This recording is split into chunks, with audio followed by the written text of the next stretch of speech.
So you've already got your mic. You're ready to go. This is easy, right? Well, we'll see. We'll see. As we get started, we'll see how it goes. I'm ready to go. But you got to get that energy up. See, I mean, there are certain things you just cannot fake. When you're in front of a client, there is just, energy. Always energy. Sure. Yeah. Well, so you don't have as much energy for me. He's like, oh, it's out. Let's go. You're listening to Making Data Simple, where we make the world of data effortless, relevant, and yes, even fun. Hey, podcast listeners, Al Martin here. Thank you for joining us. Hopefully you had a happy holiday, whatever you celebrate, and Happy New Year. Get all your New Year's resolutions set up and ready to go because, that's how it starts. This year's New Year resolution is going to be doing transformers by hand. So I'm building Transformers by hand? What's that mean? Yeah, or AI by hand. So I'm building this Excel file to teach some of the university students. And the idea there is that, everything from embeddings to creating a vector database to even understanding that transformer architecture, I'm doing it all through Excel.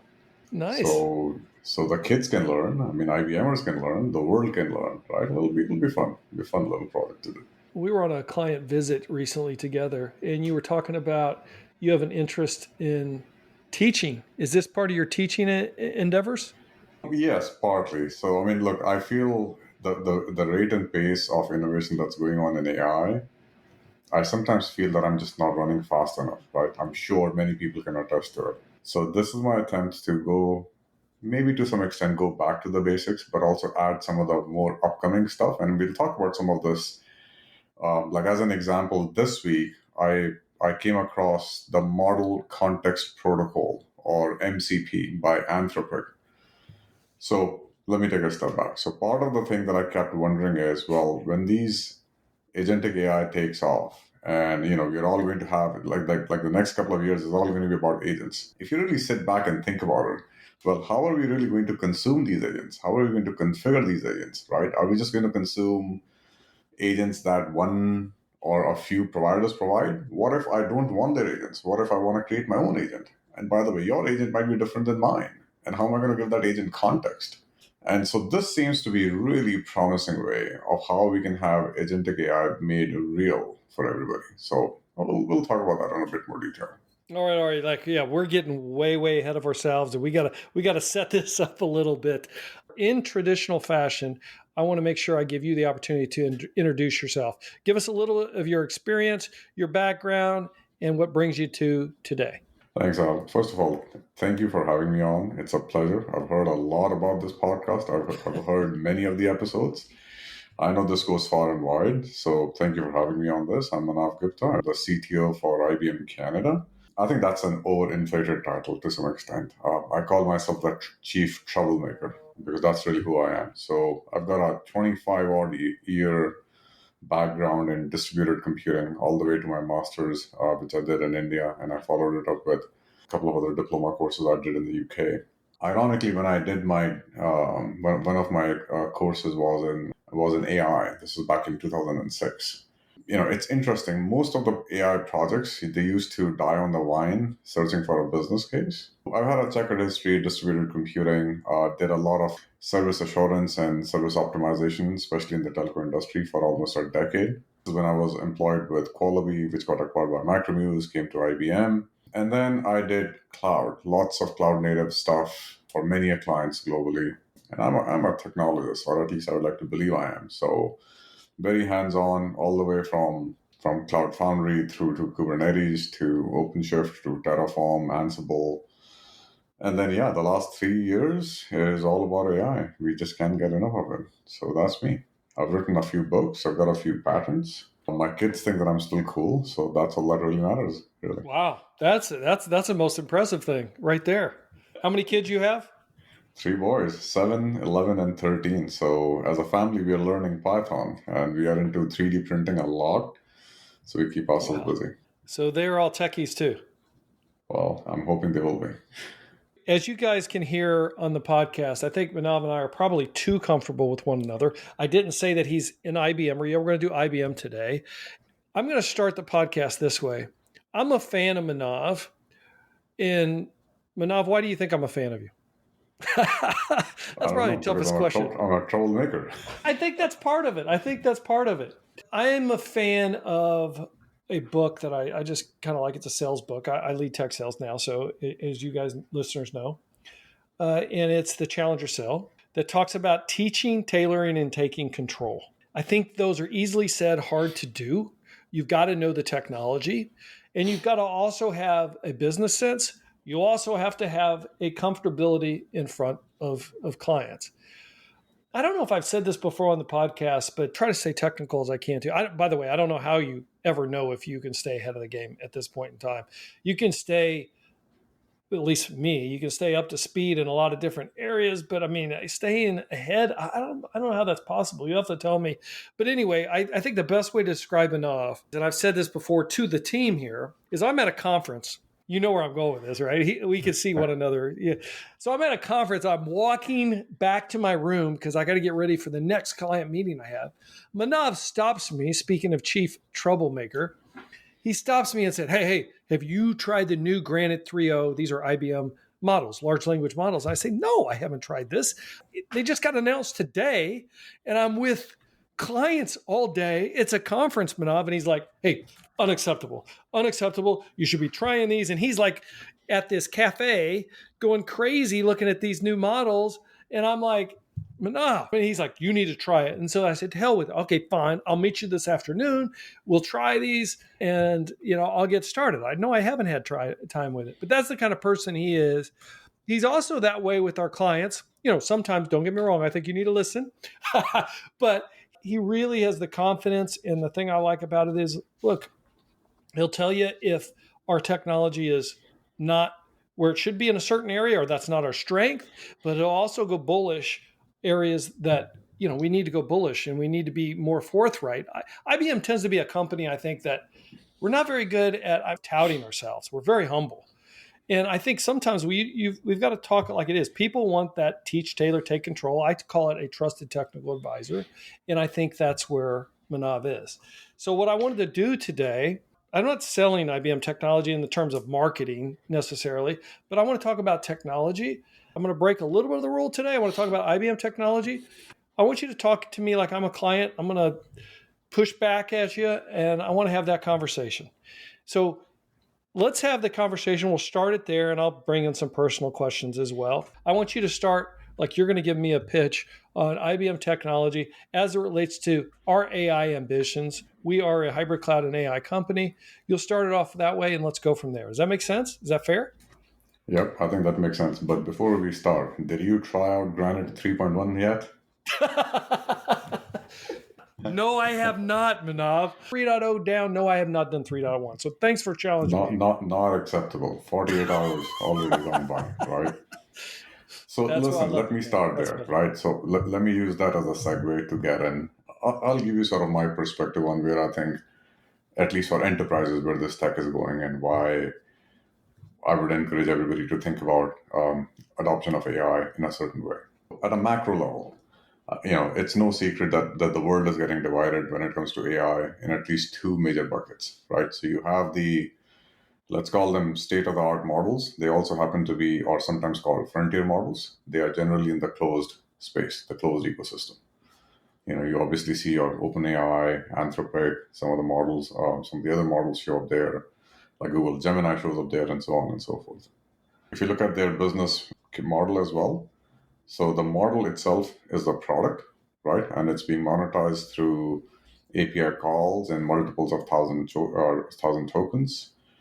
And it's being embedded into whether it's the productivity suite, and so on and so forth. So that's one scenario. Quite candidly, most of these models are also delivered by certain cloud providers. Again, from an enterprise perspective, the end game there is once I have, or actually even from a consumer perspective, the growing realization is that the AI is going to be only as good as the data.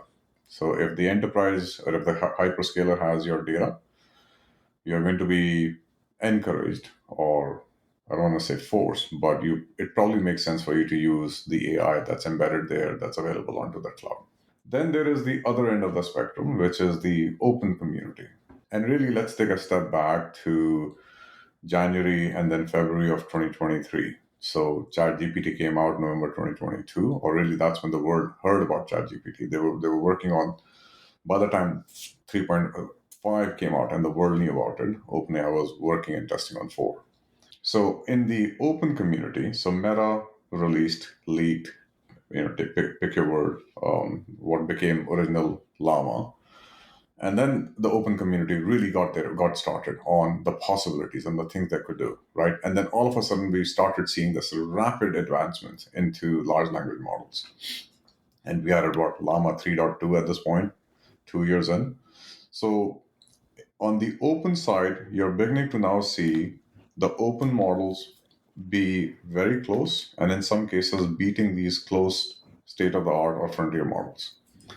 But the other interesting that's going on is it's sometimes it's a matter of the open community of developers actually pushing the boundaries with the limited resources that they have at their disposal on where the larger models are going. So for a brief period of time, the industry was enamored and they thought that we are going to have the one model to rule them all, right? Get the model as big as you can, and then everybody's going to use it. And then there is, increasing realization that maybe that's not the case. So then you have the community veering towards smaller, fit for purpose models that are trained on data sets that an enterprise cares about. So, I mean, the classic example is if you're in a financial services industry, do you really need your AI assistant, your large language model, to write prose like Shakespeare? I mean, I would submit not, right? I would rather have that No. thing know all there is to know about me, what kind of services I'm using, and what they can do for me, right? I mean, that's what I'm going there for. In But that hold scenario, on. But I think if you're one of these providers of the very large language models, and by the way, I got on stage with one of them at one point in time, and I basically said what you're saying, and he all but said, "Hey, I don't know what I'm talking about." He said it much nicer than that after he was on stage. But I'm with you. We're going to reduce the number of or the size of the model for the reasons you mentioned. But he would say, "Yeah, no, you're not going to use the next poem." Got it. But the greater the model, the more, how do I want to say this? The greater breadth of answers you can get. So why not go with that larger model if you can go with that larger model? That was his point of view. right? I think there is some truth to that. So let's double click on that. So we certainly want the model to have as much generality as possible. So what do I mean by that? So if you look at the most recent, whether it's Llama 3.1, 3.2, 7, 8 billion parameter models, or the Granite 3.1, 3.2, actually not 3.1, the Granite 3 and 3.1, 8 billion parameter models. These are all models that are trained on over 10 trillion tokens of data. That's trillion with a T.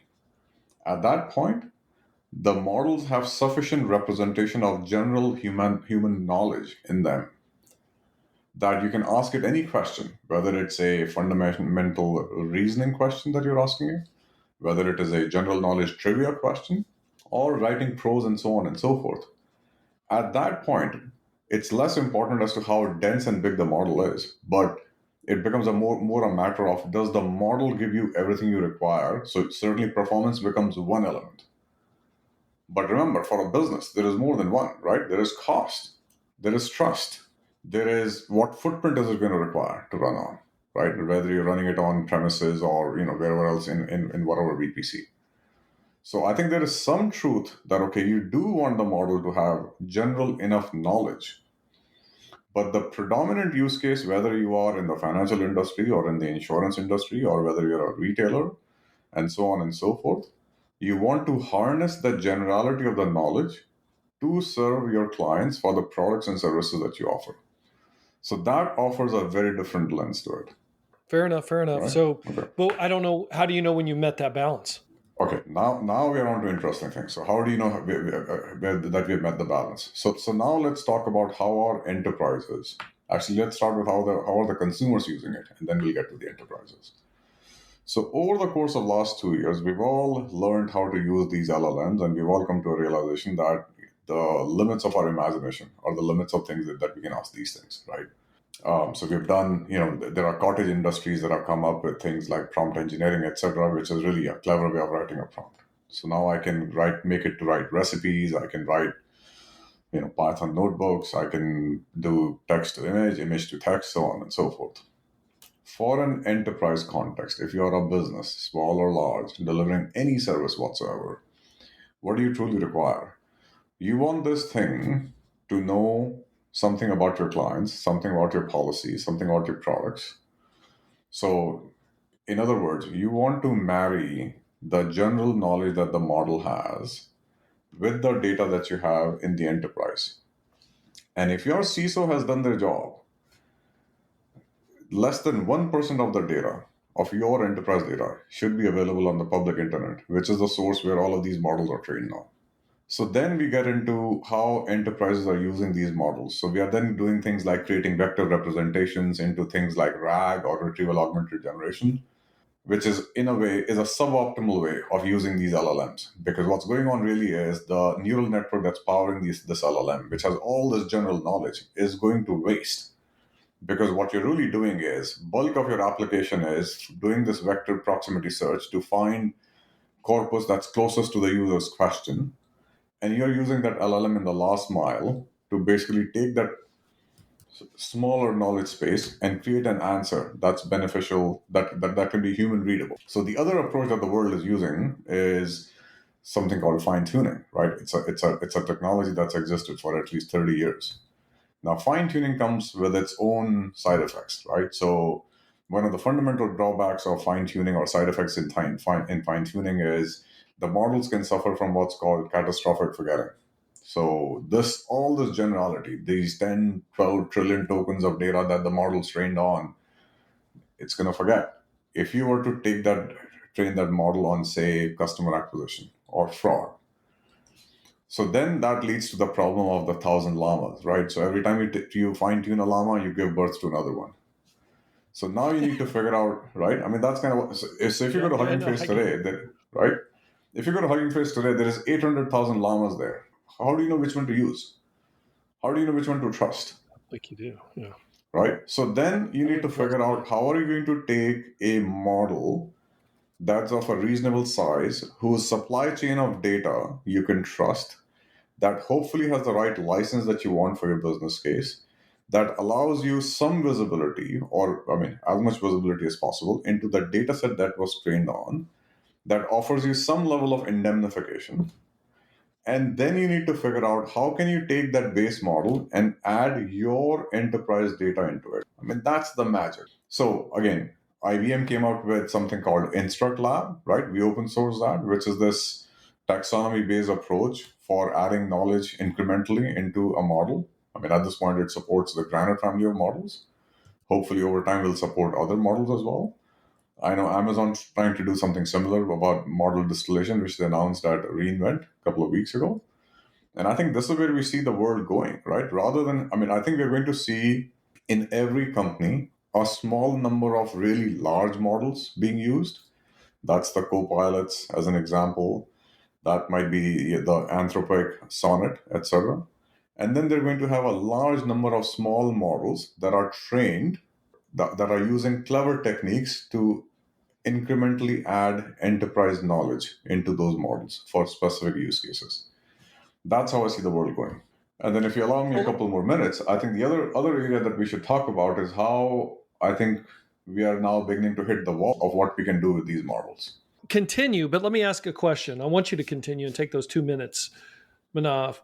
But when you're talking about Instruct Lab that uses the taxonomy, it uses essentially made up statistics or data to change the base model.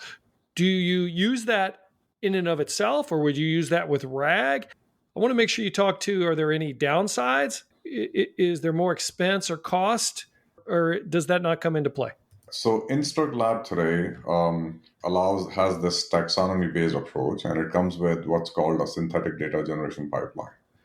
Yep. So the idea behind Instruct Lab is that you give it a handful of labeled questions or example questions. So let's call that labeled data. So let's say you have some corpus about your policies. Let's say it's your operations policy. And you give it a handful of questions from your policy, and then you can give it a pointer to your policy documents. So that could be a link to, like, the policy might be in PDF, could be in SharePoint, etc. So what this data generation pipeline is going to do is take your exemplar questions, go to the document of the corpus that you have provided it, and it will then synthetically, artificially create more questions out of that. So it is all dependent upon the corpus that you've provided it rather than it making these things up by itself. So in effect, you're grounding the model in some truth. And then there is a critic model. The idea behind the critic model is that this model is it keeps checking to see how the training is undergoing, right? So it ensures that the knowledge that you're adding is incremental and additive, and that the model is not degrading or not beginning to hallucinate. So at the end of this entire cycle, out comes a model that is now has its generality restored or retained, plus your enterprise knowledge added to it. The model footprint remains the same, and we are offering Instruct Lab as a service, I think starting with IBM Cloud and soon to be on other hyperscalers.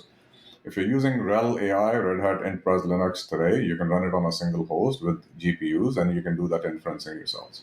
Amazon's coming out with a similar offering? Yes. So we are in the alpha beta stage. So we're using that as a playground, and then we'll make that available on Amazon next. What Amazon's doing with SageMaker is trying to do something similar around model distillation. Right now, this is unique to IBM. I guess there's two parts of that question. Do you see it as not being unique shortly? I mean, in other words, competition and others are going to use the same kind of approach or methodology. And is this better? Is Instruct Lab, as you just described it, better with RAG, or you don't even need RAG at all when you use Instruct Lab? I think the research is still happening in this space quite candidly. So yours was a two-part question. So Instruct Lab is something that we at IBM have been working on for almost a year now, right? Maybe just over a year. It was originally in alpha beta internally, then we open sourced it, and now Red Hat is building a community around it.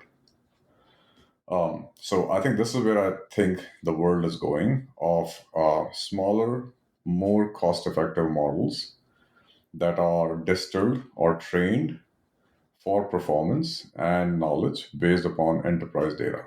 Right now, I think Instruct Lab is well ahead of anything else that's in the market, including the model distillation capability that Amazon provides on Bedrock. So again, and it's a similar idea, right? The idea with Bedrock also is with model distillation is clients can use synthetic data generation and distill the output using a teacher model whose accuracy they want to achieve. And then they can select a student model that they can fine tune. So you're effectively using the teacher to fine tune the student. So it's a similar idea. And I think this is where we'll see a lot more innovation happening. But did you answer whether RAG, it's best used with RAG or unneeded?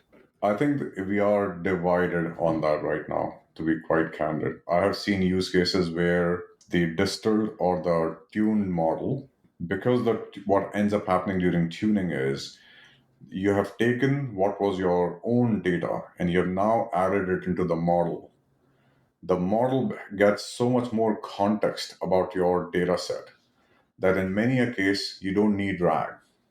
In fact, in a couple of projects that we did, we even struggled to monitor the accuracy of the performance of the RAG. So what ends up happening is, if you look at our typical RAG use case today, so you do some retrieval, you take that data, you give it to the model, and then you use methods like root scores or other scores, like from Raga's framework as an example, to validate how your model's doing.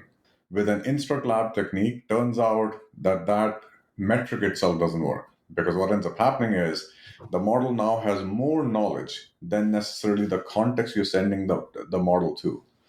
So sometimes the metrics penalize the trained model. So we ended up doing things like manual evaluation to make sure that we were being fair to the model.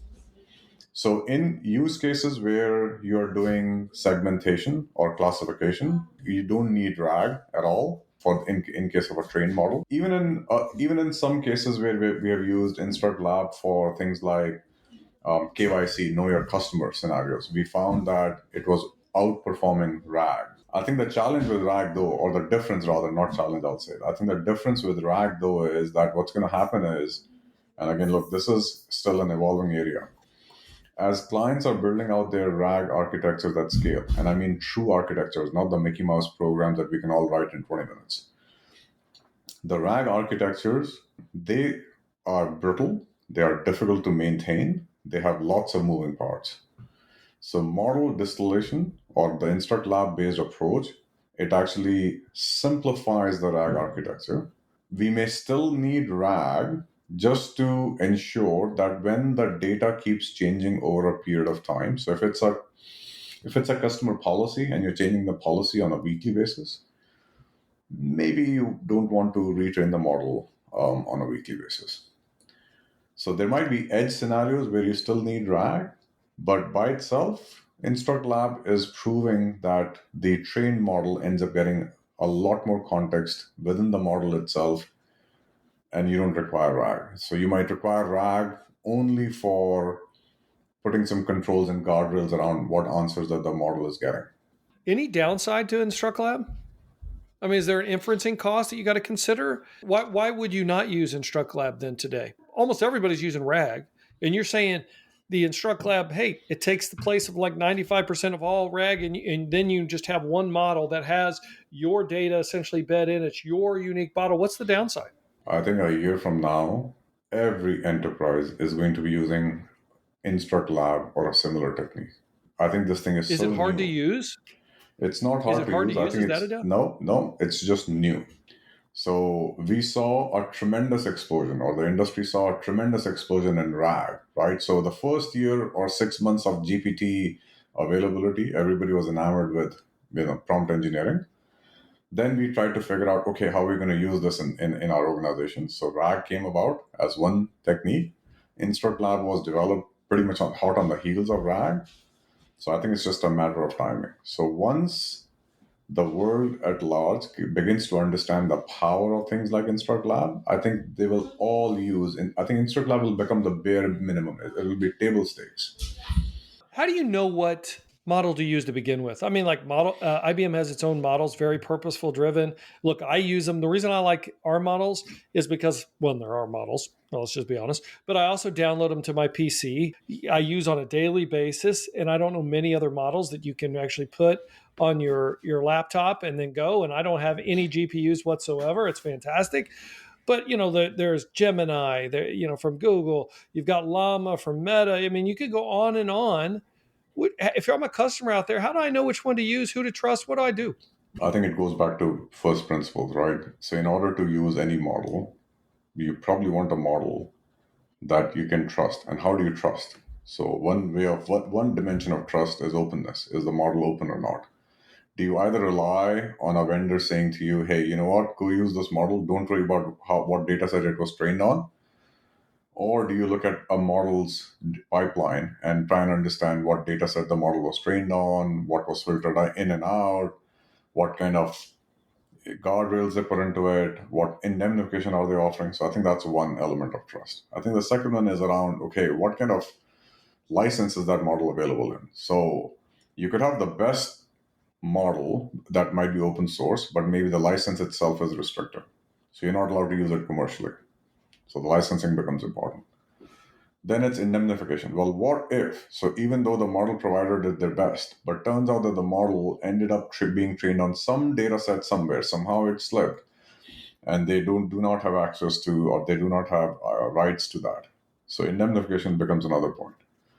At a starting point, in terms of trust, those would be the bare minimum three. Then it would be things like cost, right? So how much infrastructure do I require to run this model? And what's the throughput of the model, right? How fast does this model going to respond? And look, I think the way the world is going, the model itself is going to be commoditized. And they almost are a commodity already today, right? There is over 500,000 models available on Hugging Face, as I said. So the world has no shortage of these LLMs. I think the challenge now is, who do you trust? Do you trust the bloke who may have the best performed model on Hugging Face Open LLM leaderboard? Or do you trust an organization that has existed for over 100 years and has a proven history and track record in working with financial services and other clients in regulated industries? I get you. I get you. I often ask that question. Do you know where the data is coming from? It's one thing I'm proud of with IBM, of course. I mean, you know exactly what data, how it was trained, fully transparent, open source, Yeah. top to bottom. Many don't match that. But isn't everybody saying they're indemnified now? How do you know what's really fully I think indemnified? yes, yeah. So there is different levels of indemnification and different types of indemnification. So I think of indemnification really as a insurance policy, right? So should something happen.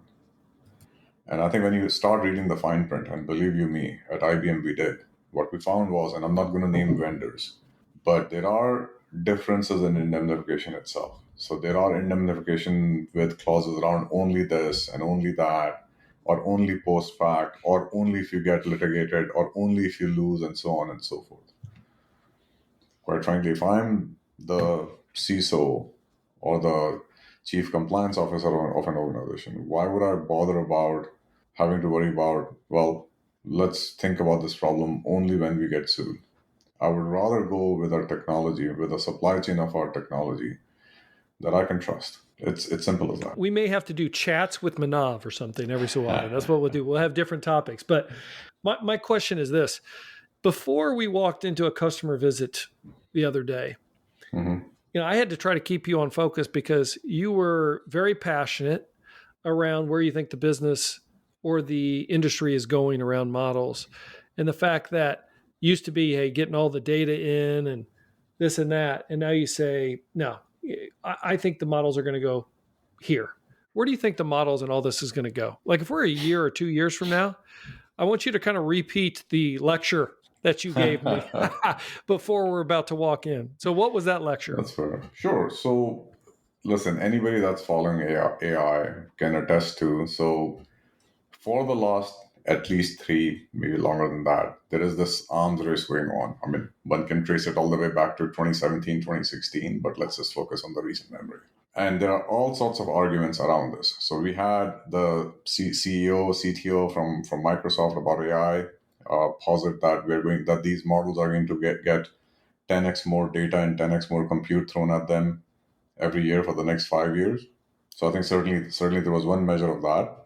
So in 2022, OpenAI came out with a paper, and it was almost a bit too technical, and it was around the scaling laws of these LLMs. And the theory that they were positing was they did a comparison of a bunch of models available at the time, and their conclusion was that the world at large, Google and others, they were just not training these models with enough data. So they came out with what became known as the Chinchilla scaling laws at the time. Chinchilla was the name of the model that they came out with at that point. And their theory was that for every parameter, you need to train the model on 1.7x the number of tokens. So if you have a 100 million parameter model or a 100 billion parameter model, you should be training it on 170 billion tokens of data, and so on and so forth. And then they had some affinity to compute, etc. Fast forward now, every single model, IBM and OpenAI and Google and Anthropic Cloud and everybody else, all of these models have all followed the same trajectory, right? So we started to see more and more compute-rich environments. So these are the GPU farms, as well as data-rich models that were created, right? So if you look at the Granite family of models, they're trained on 10 trillion tokens of data, right? Because we are still within the limits of what this paper talked about. In the last, I'll say, month or so, there are lots of interesting debates happening across the technology or the AI industry that the models are no longer scaling, and then they're hitting walls. So there are walls of scalability. And basically the discourse is that there is just not available data enough anymore. So all the data that was publicly available, that's already been consumed, it's already been collected, deduped, and so on and so forth. So now, if the world is hitting that wall of scaling, so you can't just scale organically or horizontally into that previous law, what do you do next? So now what you see happening is scaling being considered in different terms. One element of scaling that you can already see that's happening is around context window. So when we had Granite 3, 3.1 that just came out, all models are now at 128,000 token context length. So that's what, like a 300-page book. If you look at the Anthropic Sonnet, that's a 200,000 context length. GPT-4o is approximately the same, and so on and so forth. And you'll see this context window becoming almost infinite, if not infinite. So you'll see long-term memory being added to it.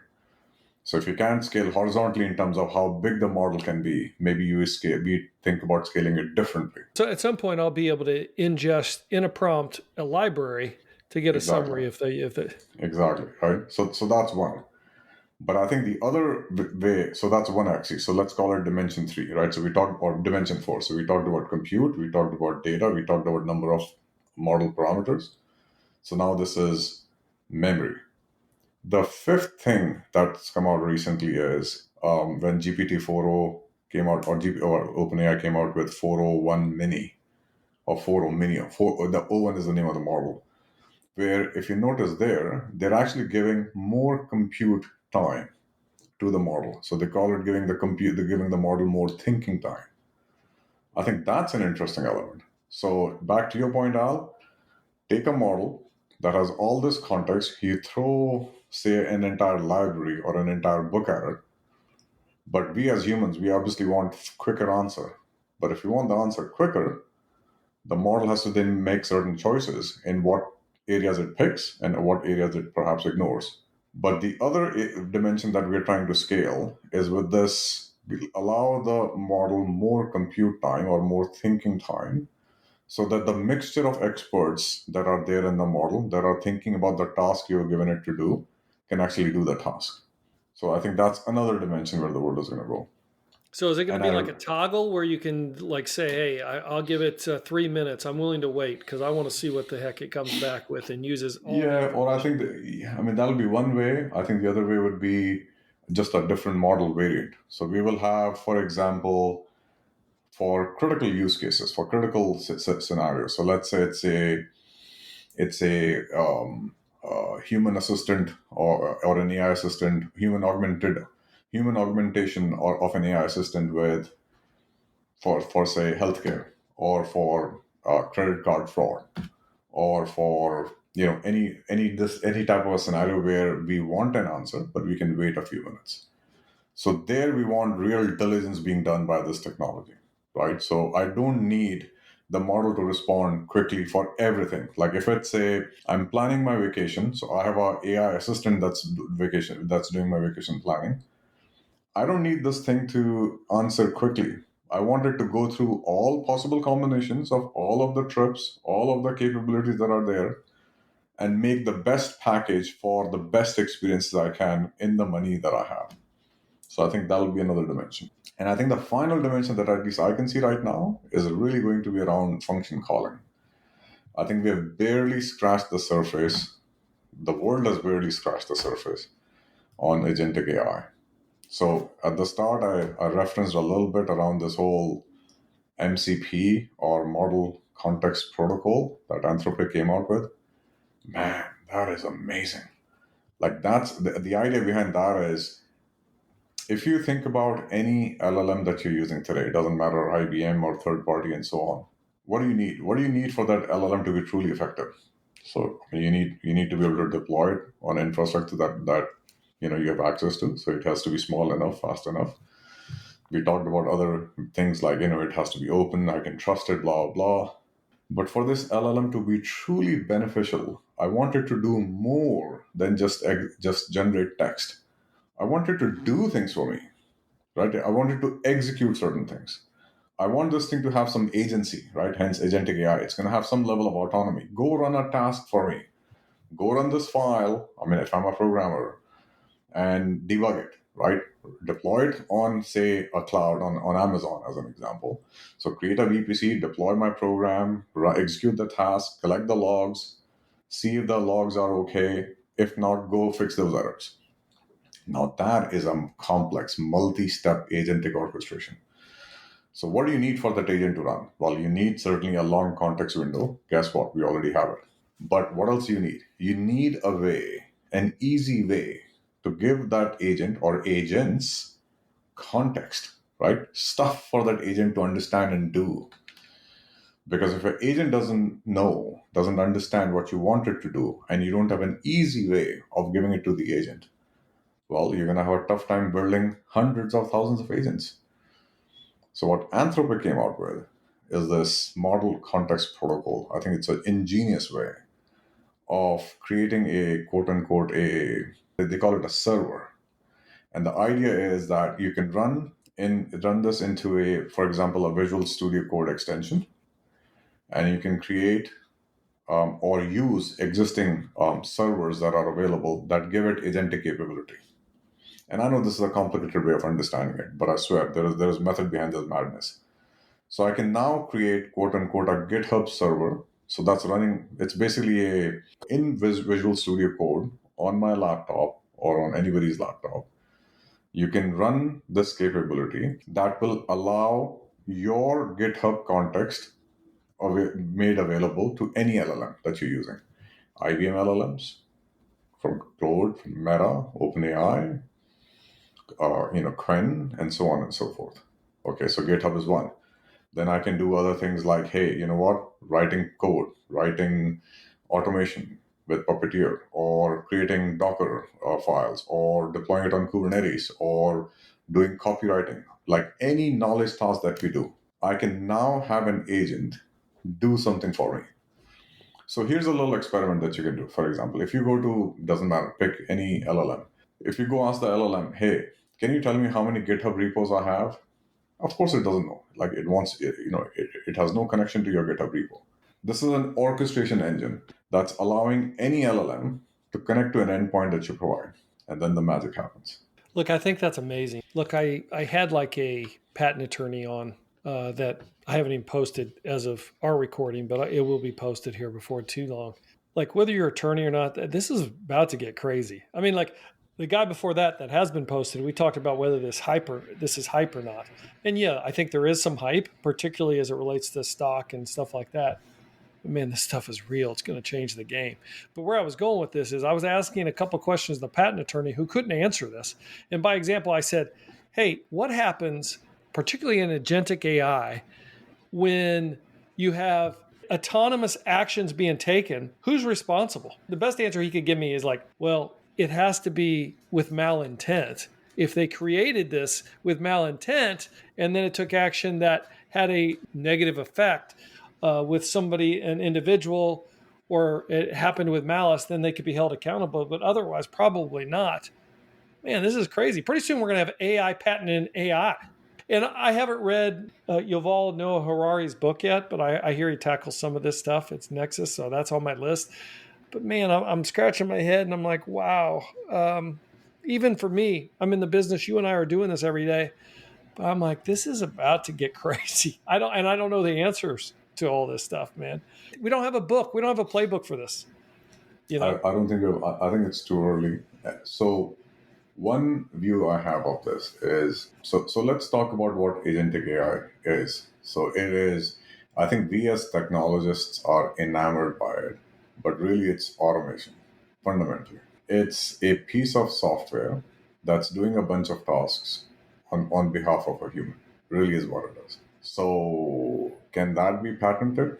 I mean, I'm sure the mechanics of what it's doing and how it's doing, you can create a utility patent out of that. But I think the broader question is, as this thing evolves and and many of these AIs are claiming or, certainly passing the Turing test, I think now we're entering into the realm of uncanny valley, right? Where you can no longer decipher whether you're talking to a human or to an AI bot. So, for example, so you think we're going to get there soon? Are we going to be there soon? I think we're almost there. So I was reading this article and I haven't tested it, but apparently OpenAI came out with a number. You can now call ChatGPT and you can WhatsApp ChatGPT. Now you're already having conversations with AI. So I think that's one mechanism. Now in enterprises, we're already seeing use cases where, I'll give you a practical example. It's a Canadian client, Canadian customer.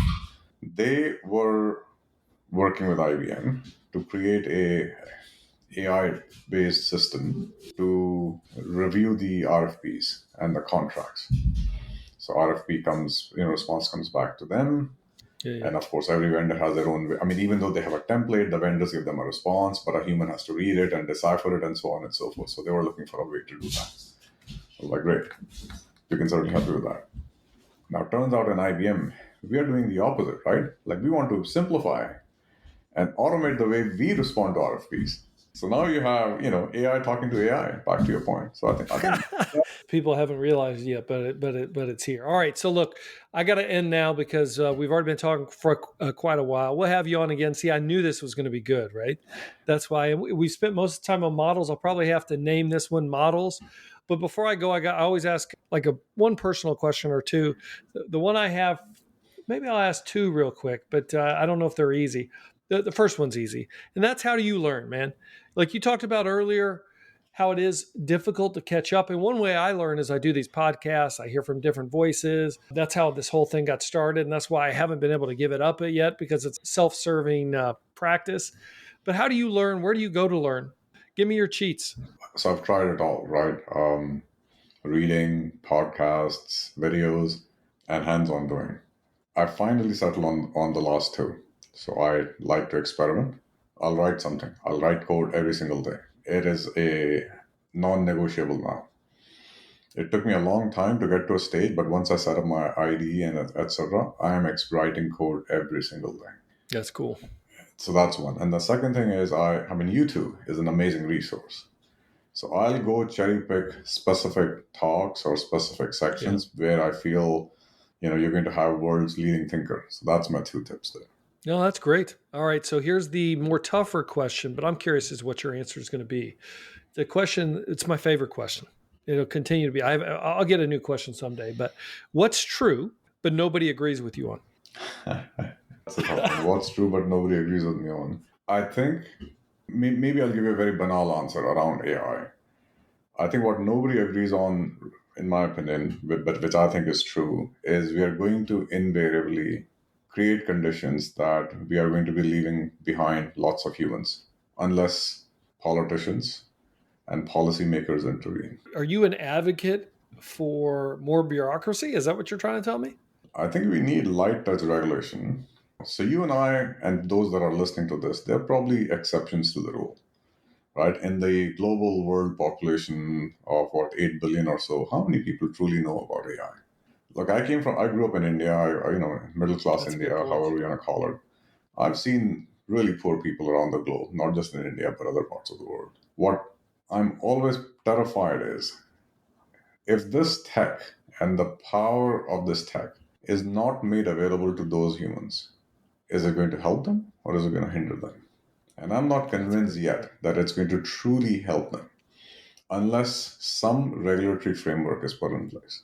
I do think we've got a real risk of the have and the have-nots. Yeah. You said it better than I did. Perfect.